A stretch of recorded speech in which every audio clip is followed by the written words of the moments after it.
Hello there folks, it's RJB from RJB TV and welcome back to the channel. Today we're going to have some DOROM against Trisha, coming up hot straight off the press from about a year ago. Perhaps about a year old. They are right next to each other, DOROM and Trisha. And to be honest, I need a bit of water, so I'm going to press pause real quick and be right back, because my throat simply doesn't feel that great. So give me a second, I'll be right back. You won't notice. I'll be gone, and I'll reappear with the blink of an eye. Just watch it. Yo, I'm back. I grabbed a slice of cheese while I was in the kitchen for some water. So good. Some water. A slice of cheese. I always find that a slice of cheese, like just one of those cleanly cut slices of cheese, it really helps with getting the voice, getting the throat feeling all fine, because you kind of need a lot of saliva, not too much.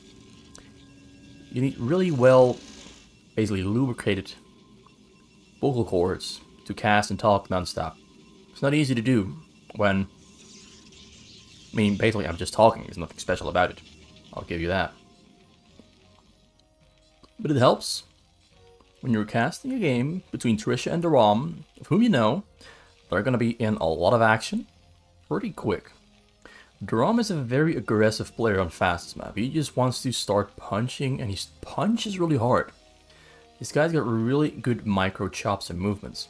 Trisha, on the other hand, also has some pretty good control, but is mostly a very good multitasking player with very well thought out attacks. He's a smart player. And pretty fast. I do think DOROM outmatches Trisha in most departments when it comes to micro, macro, and multitasking. But I do think Trisha simply has way more experience on fastest than DOROM.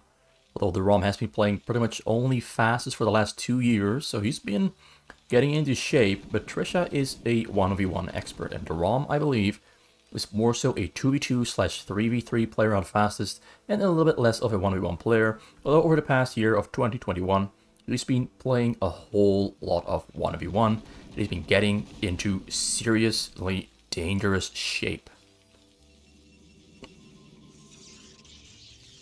So he's going for the irregular early game bold order of barracks, supply depot, and 2 more barracks into 2 more supply depots, and a nexus pretty early on into the game. He's not going for an early gas, he just wants to get the fast command center for a slightly better economy. There's no danger at all at the moment from Trisha, so this is a very perfect, a great moment to get that 1 extra command center in the back. You might even go for 2, because he saw the 2 cannons in the front very early from Trisha, which usually indicates there is a gateway, but there are no units coming out of the gateway, which usually means this is the single best opportunity as a Terran to get 2 more command centers. There's no danger whatsoever for at least another 3 minutes. Because at about 6 minutes in is when Trisha is going to start hitting and sending out attacks. And DOROM, all he has to do is prepare himself for those attacks. And he's preparing himself quite well, in the sense that he's getting a very fat and beefy and strong economy up and running while he can. Engineering bay there on the side might get level 1 attack, might float it onto the hill and scout the entire base that Trisha has. Citadel of Adun in the back. There's no robotics out on the map. Wait, they're right here. I got caught off guard. Usually we see robotics here on the front or neatly packed together here in the back, but almost never right here. But this position is actually kind of nice. It kind of puts all your gateways, your robos, and everything you want to produce from into one nice little block on your screen. Just something I want to note down in my mind. This is a pretty nice block. We've got support beyond the way and shield on the way as well. Still only 3 cannons in the front, but because DOROM went for triple command center in total, he doesn't have enough units to break through the cannons in the front. Trisha, though, is playing it a little bit safe because DOROM has a history of playing very aggressive, so he's getting 1 more cannon just to be sure they're in the front. You won't need it. It's not going to help him out much, because DOROM is playing very defensive with a very small army. And Trisha there in the front checks the choke that DOROM has, sees a very small amount of Marines, sees one turret, sees a bunker under construction, so he kind of knows that DOROM kind of skipped out on building an army. This is basically no army at all. DOROM is going to play this one in such a manner that he cannot afford to actually lose any of his units. He's playing this on a very, very small defensive investment. As Trisha is known to be a very strong mid-game dropper. This guy is basically just all drops. He's really good at dropping. Really, really good.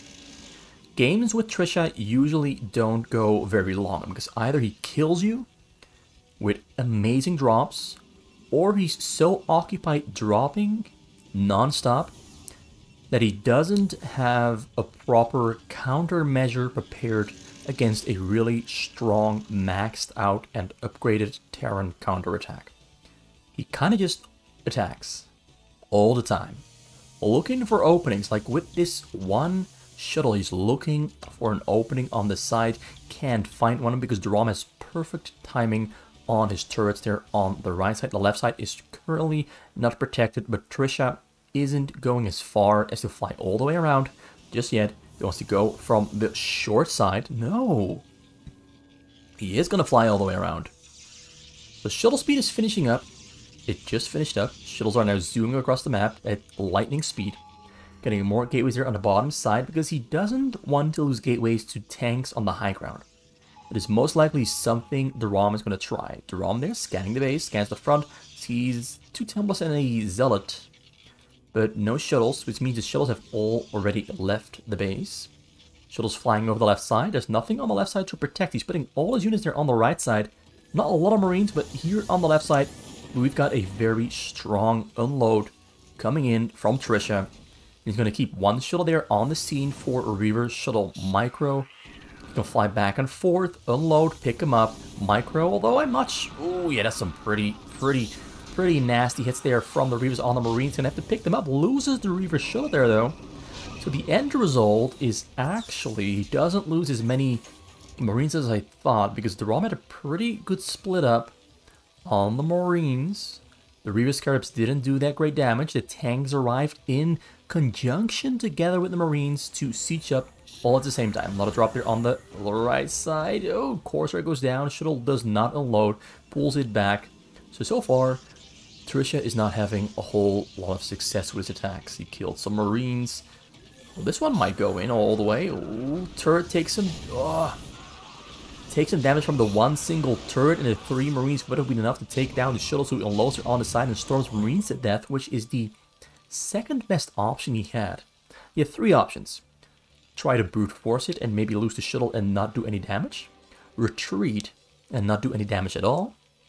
Or try to just kill whatever he can. And he went for the kill whatever you can option. And he did get some kills, but not a whole lot. But at least it's something.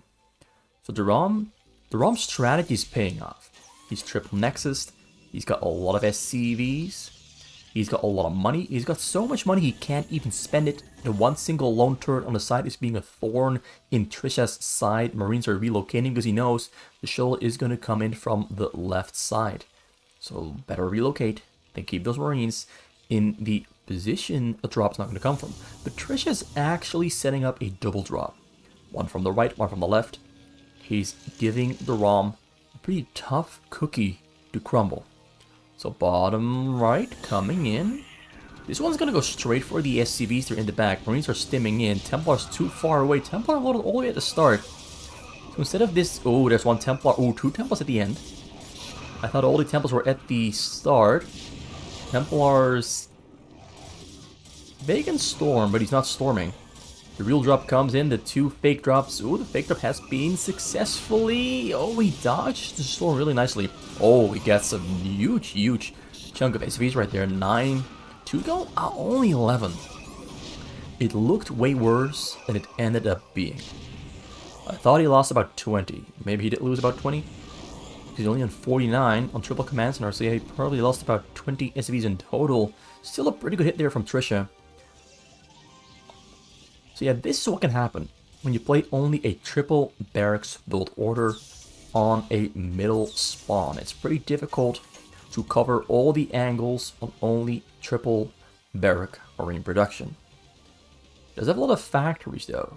This base is pretty big. There's a lot of mech coming out of those factories. No Goliaths yet. You could get some Goliaths. Drop comes in for the bottom side. Not enough Marines to snipe this one. Gonna start unloading there. He arrives on the scene as these are running and splitting. Gets a storm off, but the storm does... Okay. That final storm at the end. Get killed about 16, 17, 20 maybe even. He's having some success. Tanks are sieging up there for a tank drop inside of Trisha's base, but they don't... they are unable to shoot in time, so DOROM now is getting picked apart. His choice to only go for triple barrack marine, is starting to really hurt him. He simply does not have enough Marines to cover the shuttles coming in, to kill them while they're in the air. It's simply a little bit too easy for Trisha to fly in. Another one comes in straight for the SCVs. SCVs are running away. Templars on the scene. 1, 2 Templars, 3, 4 Templars in total. Storm's going to cover every single little bit of surface area. He kills almost everything that DOROM has, and yet DOROM is getting sent back to the Stone Age with 24 SCVs. He is poor, not enough Marines. There's Zealots running back and forth. He does have some upgrades on his Marines there. 0-1, but the 0-1 upgrades are not doing the trick. Here back at home, we've got... Well, I wanted to see the upgrades for Trisha. 0-0-1. He's got 1 armor, 1 shield, level 2 weapon on the way, and Dragoon range finally coming in as well. And there might be a Dark Archon somewhere on the map. Another drop comes in. Storms on the Marines because the SCVs are too far away. You know, as I said, Trisha is just a very fast, non-stop attacker. His base is not massive. He's building a lot of gateways on the middle, though. You can consider this a very, very massive base around the middle. He's just throwing gateways out all over the place.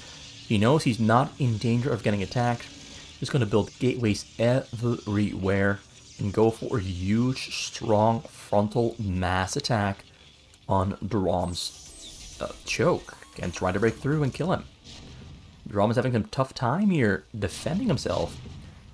On 102 supply, 40 SCVs. The one upside of having so many command centers, 3 at the moment, is that you do recover your SCVs pretty quick, but you are pretty much always just building SCVs when you lose them all the time. SCVs running away. Ooh, the shuttles are on the chase. He's got so many shuttles he can just kind of fly back and forth. The Marines in the bunkers and the Marines out the bunkers won't kill the shuttles fast enough. So it unloads. He still has more units in there, I believe. Storms some Marines as well. No, the rest of the shuttles are actually empty. One more Templar on the north. This is one of energy. That's the big question. It has energy. It's just sitting there. It's just sitting there, and it could kill every single SCV if he wanted to, but he's not. He probably didn't notice the Templar sitting beneath the shuttle himself. Sometimes in the heat of the action, you just kind of don't notice the units you have there on the scene. It's just kind of something you don't see, and that's kind of what happened. Trisha could have ended DOROM once and for all. He just didn't notice. And wow, this is so many Dragoons, so many gateways. Trisha is actually on fire. Because he cannot build gateways here on the side because there's tanks on the hill, which would kill all the gateways, he just built everything on the middle. And he's got 5, 5, 5, 15, and another 7 right there. He's got 21, 22, 24, 25 gateways on the middle. Reavers unloaded inside of the DOROM's base, kills a large group of Marines, but the Reavers don't actually get that many kills as I thought they would. The Dragoons are having trouble breaking through. It looks like DOROM is going to defend this one because you got tanks here behind the hills. Behind the hill there on the corner. Tank here behind the bunkers. He's going to defend this one, but at least the entire choke is being torn down. And DOROM is at the moment supply stuck because he does not have enough supply depots in his base to keep on producing, and that's the most important part. DOROM is losing units he cannot replace because he does not have supply. So drop comes in there from the bottom corner. He's going to snipe the shuttles out of the air. The shuttles are pretty beefy though because they have level 1 armor, I believe. Storms on some Marines, kills about 4. The other SCVs there are safe and sound on the left. But one more Templar gets taken down. Now Zealots are coming in through the front. This is a non-stop barrage of attacks from Trisha. He's playing on fire. DOROM gonna try to stay alive, but he's losing supply depots in the front. The tanks are splashing on the Zealots. He's trying to close the hole here in the front though. He has to close the hole. The fact that there's supply depots in the front is going to mean he's going to get supply blocked once again. But yeah, this time around, we've got a lot of tanks there in the front. Zealots are slowly breaking through. Level 2 armor, level 2 shield, and level 3 weapon are already on the way there for Trisha. His upgrades are in amazing shape. DOROM comes in from the top right. SCVs are running away. DOROM is playing this one really well as well. DOROM is playing this one really, really well. Oh no, this is really bad. Ooh, run away SCVs. Ooh, he almost killed his own SCVs with the splash damage. Oh, he's unloading. He's unloading. Oh, he kills all the temple. Oh, 36. 36 SCV kills. Beautiful, beautiful delayed unload. Tricking DOROM into thinking he's okay. SCVs arriving back on the minerals just a little bit too early. Loses pretty much everything to the instant storm. SCVs were already on low HP. Terrible, terrible, terrible situation here for DOROM. He's out of money. He cannot even afford to rebuild his wall. Zealots with level 2 armor and level 2 shield are now walking through the choke onto the tanks, and tanks killing tanks. Another dropper in the back. 4 Templars in total, storming every single little bit of area you can move to. There's no safe spot in the back. The action is actually non-stop. Trisha, actual dropping master. Trisha is playing this one really impressively. The guy is a monster. Yeah, this is gonna be probably the last. He's gonna probably have to send in 1 or 2 more mass attacks to break through all those units in the front. Because DOROM doesn't have enough money to replace a single unit that gets taken down. Templars arriving. 2 Templars on the scene. They don't have energy yet for the storm. Oh, he does have energy for the storm. He's tricking him once again into getting back onto the minerals. Only 9 SCVs left. And about the same amount of minerals as well. A couple tanks still there in the front. But another mass attack on the middle is being prepared to take it all down. Things are not going easy here for DOROM. He's having... Things are just slowly falling apart, and he knows it. He scans the entire map. I think he scanned the middle. Saw there's a lot of gateways. As I said before, got 5 for 15, put a 7 there for 22, another 3 for 25. And here in his own base, which he isn't making any zealots from, except for the shuttle drops. Because he can't leave the base. You got the tanks on the hill, tanks beyond the hill. Like, when he's trying to leave, everything that walks through here dies. That's also why he built all those gateways on the middle. So he does not have the trouble and the problem of running through this choke point where tanks take down his units. Tanks are... Even though DOROM was getting attacked non-stop, he still has 2 upgrades there on the tanks. It's really impressive. A 2 there on the Zealots. 2 on Dragoons as well. Level 3 armor there was almost finished there for Trisha. I'm not sure if he ever got level 1 armor. There's basically... Did he get level 1 armor? Level 1 air armor, level 2 shields of course as well. He was also setting up for the maybe potential shift into carriers if he ever had to. Because he had at least level 1 armor finished. There's no stargates on the map yet though. So yeah, in short... DOROM just got absolutely smacked. He held on for a long time, but I do think this is the reason why he got smacked. With triple barracks, it's just so difficult to kill drops, because if you start losing marines, it's just become so easy to fly in. You cannot kill the shuttles fast enough, and that's exactly what happened.